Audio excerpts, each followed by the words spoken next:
हिंदी साहित्य के बीए भाग द्वितीय वर्ष के प्रश्न पत्र प्रथम के सभी विद्यार्थियों के लिए मैं उनके पाठ्यक्रम में शामिल पद्माकर कवि, जो इनकी पुस्तक का आपकी पुस्तक का अंतिम कवि है और पद्माकर रीतिकाल की काव्यधारा के अंतिम सशक्त कवि हैं। उनके 5 छंदों की 6 प्रसंग व्याख्या मैं पिछले वीडियो में कर चुका हूँ। विद्यार्थियों, इस वीडियो में मैं उनके छंद संख्या 6 और 7 की 6 प्रसंग व्याख्या बताने जा रहा हूँ, जिसमें उनका 6वां जो छंद है वो इस प्रकार है। ध्यान से सुने। कवित छंद है, ब्रजभाषा है। गुलगुली गिल में गलीचा है, गुनीजन है, चांदनी है, चीके है, चिरागन की माला है। कहे पद्मा करे त्यो गजक गिजा है, सजी सेज है, सुराई है, सुरा है और प्याला है। शिशिर के पाला के न व्यापत कसाला, तिने जिन के अधीन एत उदित मसाला है। तान तुक ताला है, विनोद के रसाला है, सुबाला है, दुसाला है, विशाला चित्रशाला है। विद्यार्थियों,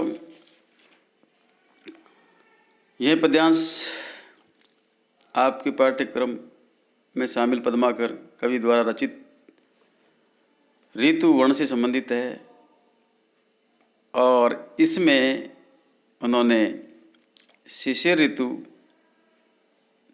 का वर्णन किया है, जिसमें वैभव संपन्न लोगों पर शिशिर ऋतु का कोई प्रभाव न होने का वर्णन किया गया है। अर्थात शिशिर ऋतु का अमीर लोगों पर कोई प्रभाव या दुष्प्रभाव नहीं पड़ता है। कवि पद्माकर वर्णन करते हुए कहते हैं कि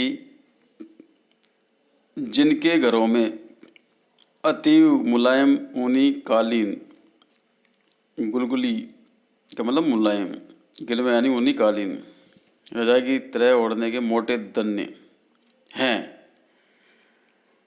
गुलगुली गिल में गलीचा है, गुनीजन है, गलीचे हैं, फर्श की बिछाइत है, गुनीजनों का साथ है।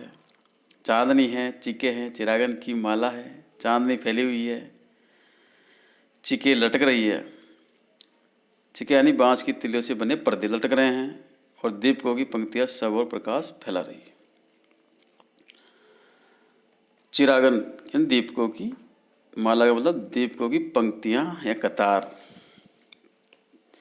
चारों ओर प्रकाश फैला रही है। कहे पद्माकर त्यों गजक गिजा है सजी। पद्माकर कवि आगे कहते हैं कि इसी प्रकार जिनके घरों में स्वादिष्ट गजक और बढ़िया भोजन है, गिजा यानी स्वादिष्ट भोजन और गजक यानी सर्दियों में बनाया जाने वाला तिल का स्वादिष्ट भोजन। स्वादिष्ट गजक और बढ़िया भोजन है, सुंदर सैया है, सेज है, सुराई है, सुरा है और प्याला है। सुंदर सैया है, सुराई है और उनमें शराब भरी हुई है तथा साथ में शराब पीने के प्याले भी हैं। उन्हें शिशिर के पाला के न व्यापत कसाला, तिने जिनके अधीन एते उदित मसाला है। उन्हें शीत ऋतु के पाला, सर्दी आदि का कष्ट नहीं व्यापता। कसाला यानी कष्ट, दुख।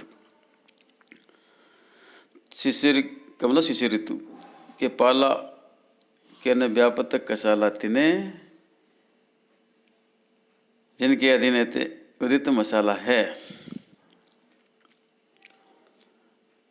उन्हें शीत ऋतु के पाला, सर्दी आदि का कष्ट नहीं व्यापता। अर्थात शिशिर के कष्टों से ऐसे लोग मुक्त रहते हैं जिन लोगों के पास या जिनके घरों में इतनी अच्छी प्रभावशाली सामग्री है। मसाला यानी सामग्री, उदित यानी प्रभावशाली, यानी इतने। तान तुक ताला है, विनोद के रसाला है, सुबाला है, दुसाला है, विशाला चित्रशाला है। संगीत की तान तुक बंदी और ताल यानी ताल या लय भी है। तो मनोविनोद में स्वयं रसिक भी है, विनोद की रसाला है, अथवा रसिकों से घिरे रहते हैं। सुबाला है, सुंदर युवतियाँ भी जिनके पास है। सर्दी में ओढ़ने लायक दुशाले भी हैं, दुशाला है, और विशाला चित्रशाला है, और बड़ी चित्रशाला भी है। चित्रों से में सुसज्जित भवन, ऐसे लोगों को सर्दी का प्रकोप नहीं लगता है। अर्थात सर्दी की ऋतु में वे पूर्ण आनंद मग्न रहते हैं, जो इतनी भोग विलास की सामग्री से युक्त होते हैं। बड़े लोगों के भोग विलास का वर्णन इस छंद में किया गया है। वस्तुतः इस तरह की स्थिति रीतिकालीन दरबारी परिवेश के अनुसार वर्णित है, क्योंकि उस समय का जो रीतिकालीन दरबार था राजा महाराजाओं का, उनका परिवेश इसी तरह का था। ऐसे सुख भोग वाले लोगों को शिशिर यानी सर्दी का प्रकोप नहीं झेलना पड़ता था या पड़ता है। कवि की पद योजना से कवि की चमत्कारी प्रवृत्ति व्यक्त हुई है। कवि छंद है और सुंदर ब्रज भाषा का प्रयोग किया गया है। अनुप्रास, यमक, उल्लेख एवं काव्यलिंग अलंकारों का प्रयोग चमत्कारी ढंग से किया गया है। ये था विद्यार्थियों छठा छंद। और सातवां छंद है जो सवैया छंद है, ब्रजभाषा है, वो इस प्रकार है। फाग के भीरे अभीरन ते गई, गोविंद ले गई भीतर गोरी। भाई करी मन की पदमा कर ऊपर नाई, अबीर की झोरी। छीन पितंबर कमर ते सुविदा दई, मीडी कपोल रोरी। नैन नचाई कहो मुस्काई, लला फिर आइयो खेलन होरी। यह अवतरण पदांश कवि पद्माकर द्वारा रचित फाग खेलने से संबंधित है। फागोत्सव का वर्णन है। इसमें किसी प्रौढ़ा या प्रगल्भा नायिका की काम भावनाओं के साथ फाग खेलने की दशा का वर्णन किया गया है। कवि पद्माकर वर्णन करते हुए कहते हैं कि ग्वाल वालों की भीड़ होली खेलती हुई आई। फाग के भीरे अभीरन, भीरे यानी भीड़, अभीर यानी ग्वाल वालों की, ग्वाल वालों की भीड़ होली खेलती हुई आई। तो एक प्रगल्भा गोपी या प्रौढ़ा गोपी गई, गोविंद ले गई भीतर गोरी। श्री कृष्ण का हाथ पकड़ अपने भीतर ले गई। कवि पद्माकर कहते हैं कि उसने अंदर ले जाकर श्री कृष्ण के साथ जैसा चाहा वैसा किया, अर्थात मनचा आलिंगन किया, रंभन आदि किया, और फिर ऊपर से अबीर की झोली उड़ेल दी। भाई करी मन की, जैसा मन ने चाहा वैसा किया। पद्माकर ऊपर नाई अबीर की झोरी, और अबीर यानी गुलाल की झोली उसके ऊपर उड़ेल दी। छीन पीताम्बर कमर थे, उसने श्री कृष्ण की कमर पर बंधा पीताम्बर छीन लिया, अर्थात खोल लिया, और दोनों कपोलों पर सुविधा दई मीडी कपोल रोरी। मीड यानी मसल कर, दोनों कपोलों पर रोर यानी रोली मसल कर श्री कृष्ण को अपने घर से विदा किया, अर्थात बाहर आने दिया।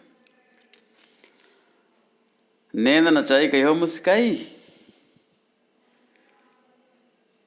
और मुस्कुराते हुए कहा कि हे प्रिय लला, ये प्रिय प्रेम सूचक संबोधन है। फिर आइयो खेलन होरी, होली खेलने फिर जरूर आना। आशय यह है कि उस गोपी ने श्री कृष्ण को फिर से मनोकामना पूरी करने के लिए निमंत्रण दिया, और आंखें नचाते हुए नैन नचाई कहो मुस्काई, आंखें नचाते हुए अपनी विलास भावना का प्रकाशन किया। गोपी या नायिका की काम भावना की वंदना इस पद में हुई है। विद्यार्थियों, कवि ने संयोग श्रृंगार का चित्रण पूर्ण रसिकता से किया है। ब्रजभाषा का माधुर्य और सवैया छंद की पद योजना उत्तम है, अनुप्रास काव्यलिंग एवं प्रयोक्ति अलंकार है। तो विद्यार्थियों, ये थे पद्माकर के 2 छंद जिनकी से प्रसंग व्याख्या मैंने आपके सामने प्रस्तुत की। आगे के शेष वीडियो के लिए आगे के शेष छंदों के लिए मैं अगले वीडियो में उनकी से प्रसंग व्याख्या करूँगा। इस वीडियो में इतना ही। धन्यवाद।